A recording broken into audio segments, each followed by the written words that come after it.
ఆ! ఇప్పుడు మీరు పాత హీరోయిన్‌లతో యాక్ట్ జేశారు. ఆ, ఇప్పుడు ప్రెజెంట్ హీరోయిన్‌లతో యాక్ట్ జేస్తుర్రు. అవును. ఆహ్, అంటే చెప్పు ఏం అంటే చెప్పాలనుకోండి చెప్పు. ఏం డిఫరెన్స్ ఏముంది? ఏమనిపించింది వాళ్ళతో వీళ్ళతో? అప్పుడు ఆడవాళ్ళే ఇప్పుడు ఆడవాళ్ళే, డిఫరెన్స్ ఏ లేదమ్మా. అంటే ఆ, అంటే ఉంటది గదా కొద్దిగా.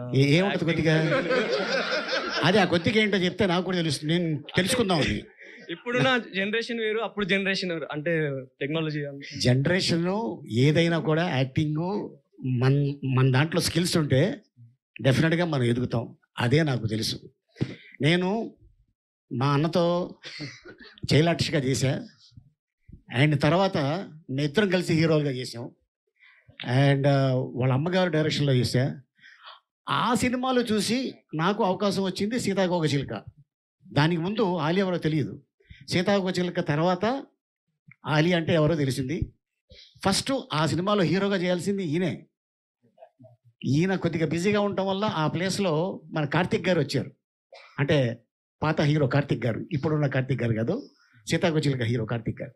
సో అట్టగా తెలియకుండా దాదాపు పైన సినిమాలు యాక్ట్ చేశారంటే అది మీ ఆశీర్వాదం.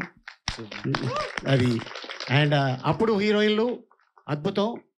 కాకపోతే అప్పటికి ఇప్పుడు తేడా ఏంటంటే అప్పుడు బ్లాక్ అండ్ వైట్, ఇప్పుడు కలరు. ఓకే, అప్పుడు ఏంటంటే ఫిలిము, ఇప్పుడేమో చిప్పు, చిన్న తీసి పెట్టేస్తారు. అదే చిప్పమ్మా, ఏం చెప్పినా ఇక మీరు ఇలా మీద అర్థం చేసుకునేలాగా. ఓకే, మిమ్మల్ని ఎవరైనా ఇబ్బంది పెట్టారా అమ్మాయిలు? లేదమ్మా, మీరే ఇబ్బంది పెట్టారా? నేనైతే చాలా ఇబ్బందులు పడ్డాను. ఆ తర్వాత ఒకటే అనుకున్నా, అంటే నా గోల్ ఏంటంటే నేనేదో ప్రేమలో పడాలి అని కాదు, నేను లైఫ్లో ఎదగాలి. ఎదిగిన తర్వాత నా కుటుంబాన్ని బాగా చూసుకుంటే చాలు అనుకున్నా. ఎందుకంటే మన లైఫ్లో అమ్మాయి వస్తుంది, అమ్మాయి లైఫ్లో అబ్బాయి వస్తాడు. కాకపోతే వచ్చిన తర్వాత మనం ఎలా ఉండాలి అనేది, ఇగో ఫర్ ఎగ్జాంపుల్ పక్కనే ఉన్నాడు కిరణ్, అండ్ తను కూడా ఇబ్బందులు పడ్డాడు, నేను కూడా ఇబ్బందులు పడ్డా. కాకపోతే ఇప్పుడు చెప్పుకోవడం బాగోదు, ముగ్గురు పిల్లలు కదా, ఇంటికి వెళ్తే ఎక్కడో కొడతారు. అన్నా మీకు ఒక చిన్న కాంప్లిమెంట్ సార్. కిరణ్ అన్న గారు డే బై డే మెచ్యూర్ అవుతుంటే సినిమాల్లో మీరు మాత్రం ఏజ్లో తగ్గిపోతున్నారు. మా ఫాదర్ ఏజ్ ఉంటుంది, ఆయన ఒక 50 ఏజ్లో కనిపిస్తుంటే మీరు ఆల్మోస్ట్ నా ఏజ్లో ఉన్నారు. ఓకే, అది ఏంటి సార్ సీక్రెట్? అది నేను యాజ్ ఈ సెడ్ ఎవ్రీడే మెచ్యూర్ అవుతుంటాను కాబట్టి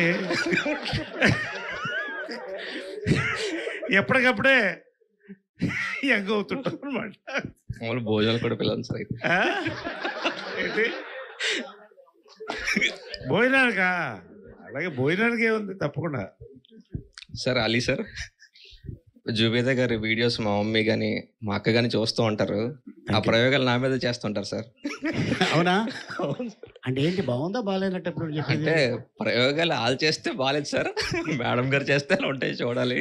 ఇప్పుడు ఇందాక చెప్పారు కదా అన్న, డైలీ మెచ్యూర్ అని. జంపలగడ బాబు చూసావా? చూసాను సార్. దాంట్లో హీరో ఎవరు? హీరో ఎవరు? ఈయనే కదా, అయినా సార్. ముచ్చాల చెమ్మ చెక్క పాట ఉంటదే, ఆ పాట ఈయనకే, అందుకే యంగ్గా ఉంటారు. Thank you so much. ఈ సినిమా చేస్తే ఇంకో క్వశ్చన్. Hello sir. హాయ్ మా. సో మీరు పర్సనల్గా కిరణ్ గారికి ఇచ్చే కాంప్లిమెంట్ ఏంటి యాక్టింగ్లో? అంటే తను ఏ బ్యాక్గ్రౌండ్ లేకుండా స్వతహాగా తను ప్రూవ్ చేసుకోవాలి నాకు నేను అని చెప్పి వచ్చి ఫస్ట్ సినిమానే సక్సెస్ చేయడం అనేది, అది ఫార్ములా. తను తీసుకున్న ఐడియా మాత్రం అది సూపరు. మన రీసెంట్గా అట్లాగే ఎస్ఆర్ కళ్యాణ మండపం సినిమా రిలీజ్ అవ్వకముందు సాయి కుమార్ నేను పక్కనే ఉంటాం ఇల్లు. ఒక రోజు అనుకోకుండా ఏంట్రా అంటే, లేదు ఒక సినిమా చేసి వచ్చానురా ఎస్ఆర్ కళ్యాణ మండపం అని. కిరణ్ అబ్బా అని ఒక అబ్బాయి కొత్త హీరో, చాలా బాగా చేశాడురా, ఆ సినిమా మంచి పెద్ద హిట్ అవుద్ది అన్నాడు. తను ఎలా చెప్పాడో అలాగే హిట్ అయింది. అంటే డిఫరెంట్ కథలు, కాన్సెప్ట్స్ అన్నీ తను ఎన్నుకోవటం అనేది అది బాగా నాకు నచ్చింది. అండ్ అలాగే ఈ షూటింగ్ చేస్తున్నప్పుడు తన్ని ఫస్ట్ టైం, అంటే ఇంతకుముందు అలీతో సరదాగాలో తను నా షోలో రావటం, కలవటం, నా గురించి చెప్పడం జరిగింది. అండ్ అప్పుడే అనుకున్నా డెఫినెట్గా ఈ అబ్బాయి మంచి షైన్ అవుతాడు, మంచి స్కిల్స్ ఉన్నాయి అనుకున్నాను. సో అట్లాగే ఎందుకంటే ఫాదర్ మదర్ ఒక ఆశీర్వాదం, అండ్ అలాగే రీసెంట్గా మ్యారేజ్ అయిన ఆవిడ వచ్చిన అడుగు పెట్టిన వేళ విశేషం. అండ్ అలాగే తను కష్టపడుతున్నాడు కాబట్టి డెఫినెట్గా ఆ కష్టానికి ఫలితం దొరికింది. ఇప్పుడు K ramp. Super. Yes, okay sir, thank you sir. Thank you.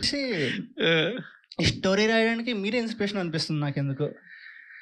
అంటే ఈ స్టోరీకి నేను ఇన్స్పిరేషన్ కాదు, కానీ ఈ స్టోరీ ప్రతి యూత్కి ఒక ఏజ్లో ఖచ్చితంగా ప్రతి యూత్ కనెక్ట్ అవుతాడు ఏదో పాయింట్కి. సినిమా సింపుల్గా చెప్పాలంటే, మీరు అనిమల్ చేసినప్పుడు ఒక పల్స్ రైజ్ అయింది కదా, ఆ పల్స్ అంటే దాని ఇది కాదు, అది వేరే, ఇది వేరే. ఒక పల్స్, ఒక తంపు ఉంటుంది హార్ట్లో. ఈ సినిమా సీన్స్ కానీ సాంగ్స్ కానీ ఆ తంపు ఉంటుంది హార్ట్లో త్రూ అవుట్ బయటికి వెళ్ళేదాకా. ఆ హ్యాంగ్ ఓవర్ కొద్ది రోజులు ఉంటుంది, మళ్ళీ ఇంకోసారి చూడాలనిపిస్తుంది. అది వరకు నేను గ్యారెంటీ. అలిగారు మీ ట్రేడ్ మార్క్ పంచెస్ ఉంటాయి కదా, కాటర్ వెళ్ళి కొన్ని చెప్పకూడదులే, అది ఫ్లోలో వెళ్ళిపోతుంటే అలాగా ఫ్లోలో వెళ్ళిపోయి డైలాగ్స్ ఏమైనా ఉన్నాయా? అంటే దీంట్లో మా డైరెక్టర్ గారికి అండ్ హీరో గారికి నచ్చిన ఒక డైలాగ్ మాత్రం నా చేతి చెప్పించారు. ఒక అమ్మాయి వారంలో పడుద్ది, ఒక అమ్మాయి నెలలో పడుద్ది, ఒక అమ్మాయి సంవత్సరం తర్వాత పడుద్ది. అమ్మాయి పడాల్సిందే అబ్బాయికి, అది ధర్మం. ఈ డైలాగు ఎందులోది? గబ్బర్ సింగ్ ఆ డైలాగ్ చెప్పించారు. సో అట్టగా హీరోకి అమ్మాయి ఎలా పడింది అనేది మాకు టెన్షన్ అనమాట. సో అట్టగా పడిన తర్వాత ఏంటి, ఇందాక ఎవరో చెప్పారు కేరళ అమ్మాయిని గోకాను. ఎవరు బాబు ఇందాక? నువ్వేనా? గోకిన తర్వాత ఏం జరుగుతుందో సినిమా చూస్తే నీకు తెలుస్తుంది. ఇక నువ్వు మంచి మేకులు ఉన్నది ఒకటి కొనుక్కొని నీ ఇష్టం ఎక్కడ పెట్టుకుంటా పెట్టుకో. ఆల్ ది బెస్ట్ అన్న. హాయ్ కిరణ్. హాయ్ తమ్ముడు. హాయ్.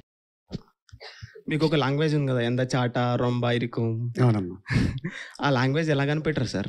ఇప్పుడు ఈ సినిమాలో వాడాడు కదా, కేరళలో వాడాడు ఆ డైలాగ్. అమ్మాయిని చూడగానే ఏంటి డైలాగ్ ఏంటి? ఎంత సంసారికనం. ఎంత సంసారికనం అంటే తెలుసా నీకు? తెలియదు సార్. నువ్వు అనుకున్న సంసారం కాదు.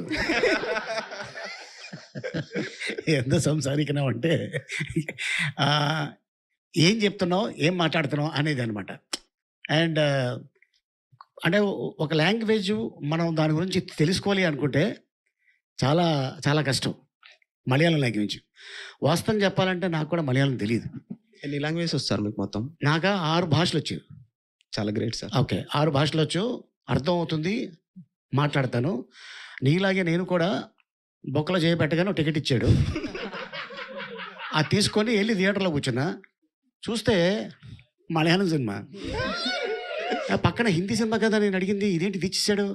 కూర్చున్నా, చూస్తే అబ్బా మంచిదైంది ఆ సినిమాకి వెళ్ళకపోవడం. హిందీ సినిమా, ఈ సినిమాకి వచ్చాను. అది సిబిఐ డైరీ అని చెప్పి మమ్ముట్టి గారిది సూపర్ డూపర్ హిట్ సినిమా. దాంట్లో చిన్న వేషం వేసింది మోహన్ లాల్ గారు. ఓ సూపర్. సో అట్లాంటి అద్భుతమైన సినిమా. పార్ట్ 2 అని ఆపేసాడు అప్పట్లోనే. ఆ పార్ట్ 2 ఎప్పుడు వస్తుందంటే 2 years తర్వాత వచ్చింది. మళ్ళీ ఆ సినిమాకి వెళ్ళా. అలాగా కొన్ని నేర్చుకున్న పదాలే ఈ ఎంత చేట అనేది. ఫస్ట్ టైం చూసిన మూవీ మొత్తం అర్థమైందా మలయాళం చూసాను? నాకా? లేదు, నీలాగే నేను కూడా. డైరెక్టర్ నాకు అది ఫస్ట్ టైం కిరణ్ అన్నకి స్టోరీ చెప్పినప్పుడు ఎట్లా ఫీల్ అయ్యాడు? అంటే మొత్తం బీప్ సౌండ్స్, ఒకప్పుడు కాలేజ్ చేసిన వాళ్ళని వర్డ్స్ ఉన్నాయి కదా దానికి.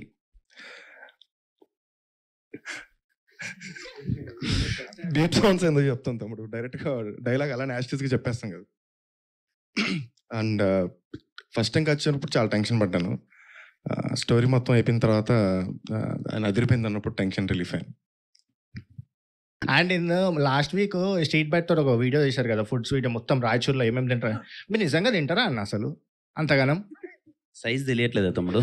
మొత్తం తింటే ఇలా పొట్టలు వచ్చేస్తుంటాయి అన్న. మీరు తింటాను, అప్పుడప్పుడు నడుస్తాను, ఏదో చిన్న చిన్న వర్కౌట్ చేస్తాను, కానీ నేను తినే ఫుడ్ అన్ని చాలా వెరీ మాసీ ఫుడ్. కిరాకుంటావు.